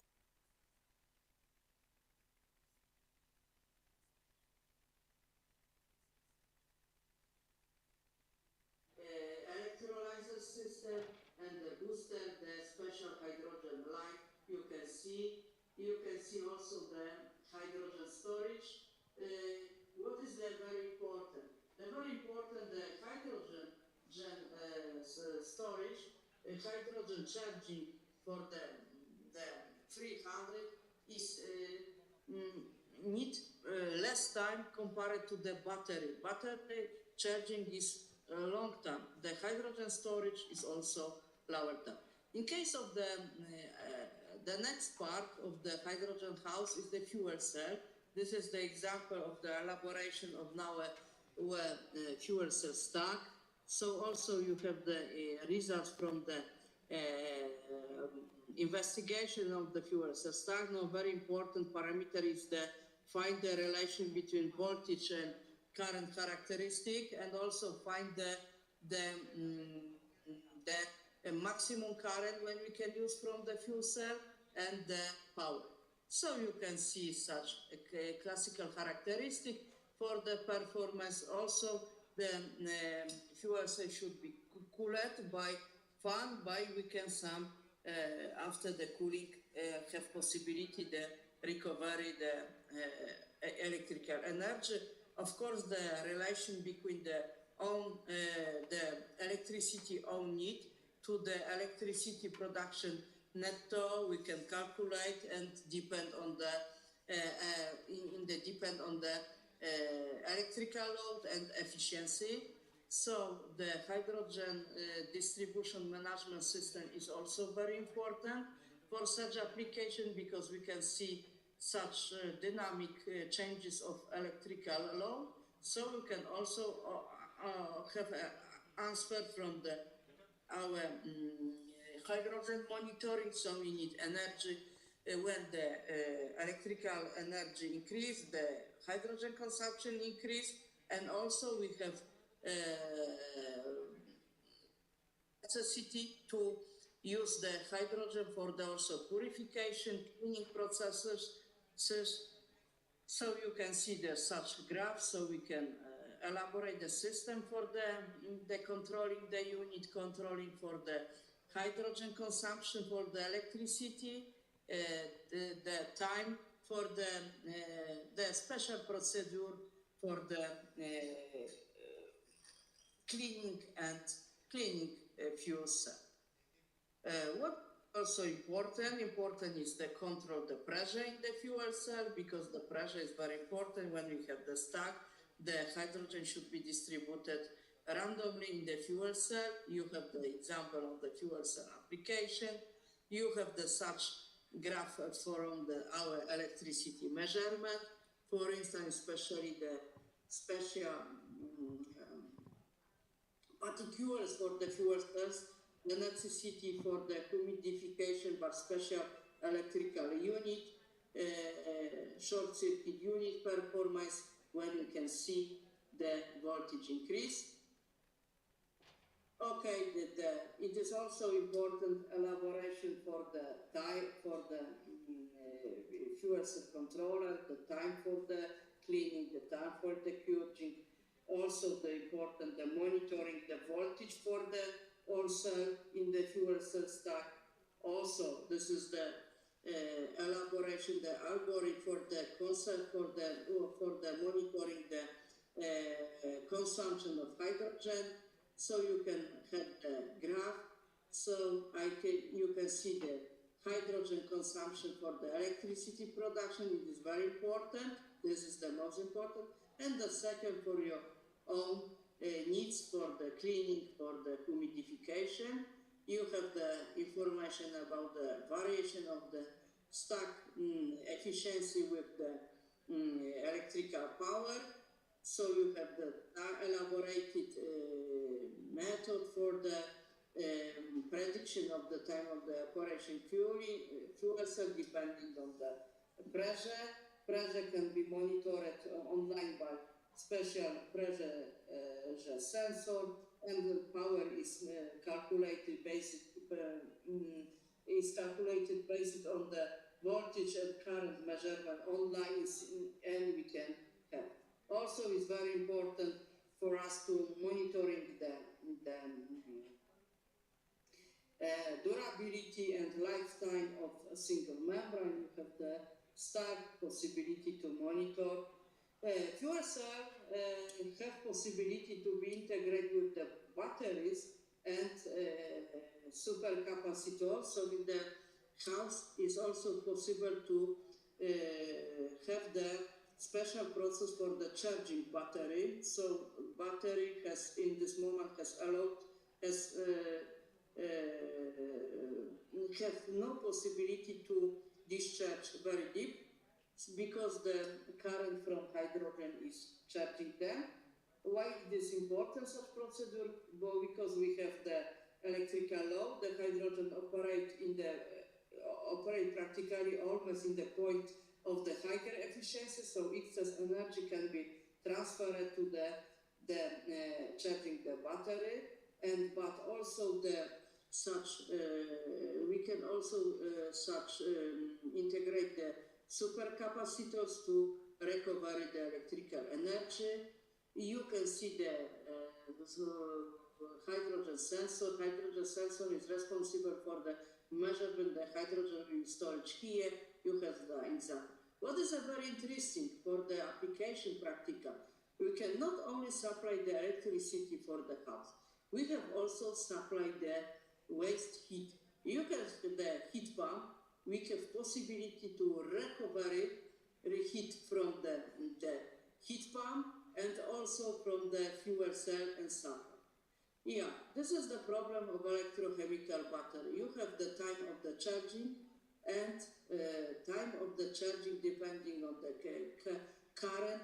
So in the traditional batteries, when you have 20 kilowatts as a useful energy, the time of the charging is very fast.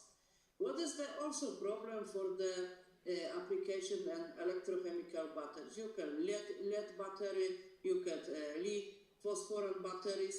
So this is not only is the volume of energy, but also the mass. You can see the mass increase, so the hydrogen have better possibility. So you can see the concept of hydrogen house. You can supply different energy. So you can see the commercial solution and also a different solution of the hydrogen house. You can see the concept for the supplying the hydrogen for the electricity from the hydrogen for the multi-family house. You have the concept for the seasonal storage. You have also the concept for the mobile houses and also for the hospitals. In my opinion, this is the integration of the renewable energy sources. Hydrogen is a good option for the developing the new energy sources for the industry, for the developing new technology. So I want to summarize. Thank you very much for invitation. So I and my university invite you for the collaboration. Thank you, madam. That was a very informative session. And I'm very privileged to say that our institution is also using a renewable energy where we are generating power through solar.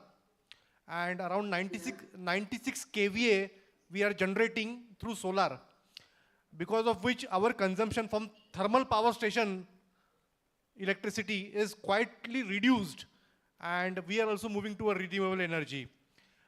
One small question to you. Which automobile companies are working for hydrogen power car right now?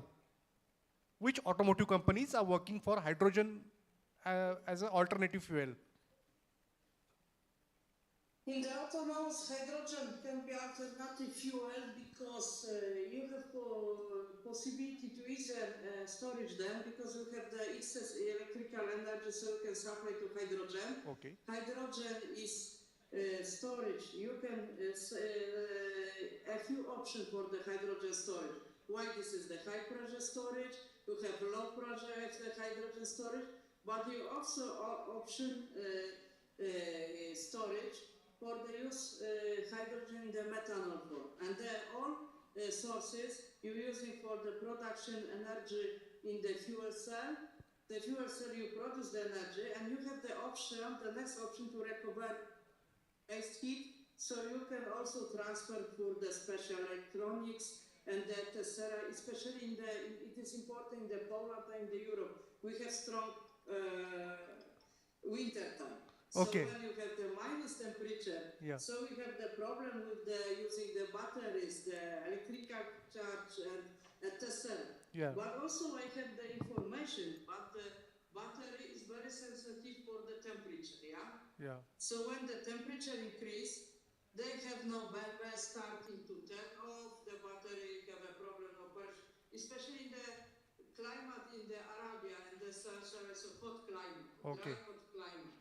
We have the problem with the protect from the fire of the battery when the temperature they increase. Yeah. The hydrogen has the, in my opinion, has the best regulation, so it is more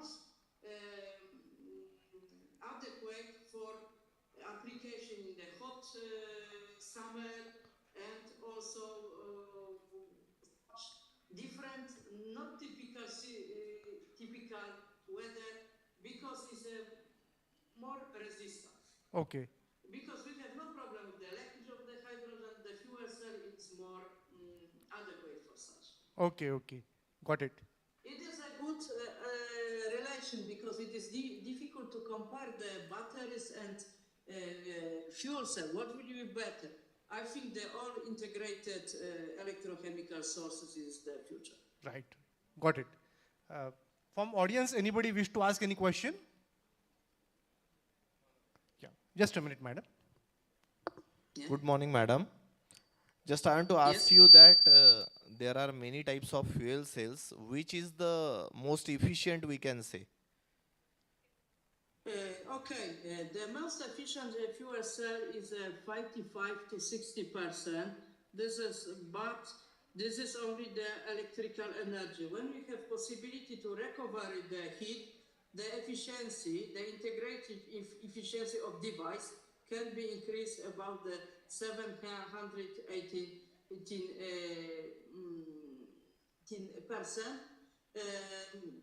The most important is recover the heat, so improvement the total efficiency. Okay, madam.